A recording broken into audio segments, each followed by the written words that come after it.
A special thank you to each of our subscribers who make this channel possible. Here's today's story. In a significant shift in policy, the United States plans to reduce its military presence in Syria from 8 bases to just 1, marking a departure from its strategies of the past century, which have been deemed ineffective. This announcement was made by Thomas Barak, the newly appointed U.S. Special Envoy for Syria, during an interview with Turkish broadcaster NTV. The U.S. currently has approximately 2,000 troops stationed in Syria, primarily in the northeastern region, where they collaborate with local forces to prevent the resurgence of the Islamic State (IS) group. The decision to consolidate U.S. military operations comes in the wake of a changing political landscape in Syria, following the ousting of former President Bashar al-Assad in December. The U.S. and other nations are now re-engaging with Syria under the leadership of President Ahmed al-Shara. Barak, who also serves as the U.S. ambassador to Turkey, recently raised the American flag over the U.S. Embassy in Damascus for the first time since 2012, symbolizing a new chapter in U.S.-Syria relations. During the interview, Barak emphasized that the current U.S. strategy in Syria would not mirror the failed policies of the past, stating, "What I can assure you is that our current Syria policy will not be close to the Syria policy of the last 100 years because none of these have worked." He indicated that the reduction of military bases is a crucial component of this strategic shift.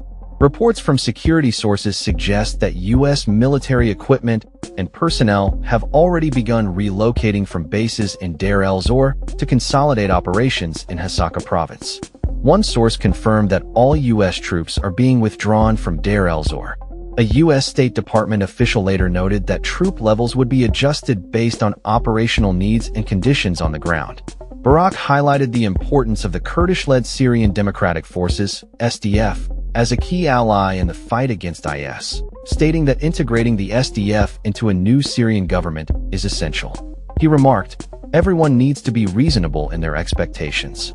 The SDF has been a critical partner in the U.S.-led coalition against IS and is primarily composed of the People's Protection Units, YPG, a Kurdish militia that Turkey associates with the outlawed Kurdistan Workers' Party, PKK. The PKK recently announced its disbandment after a prolonged conflict with the Turkish state. Turkish President Recep Tayyip Erdogan criticized the SDF for allegedly employing stalling tactics despite an agreement to integrate into the Syrian armed forces. As the U.S. recalibrates its approach to Syria, the focus will likely be on fostering a more stable and cooperative environment in the region while addressing the complexities of local alliances and geopolitical dynamics.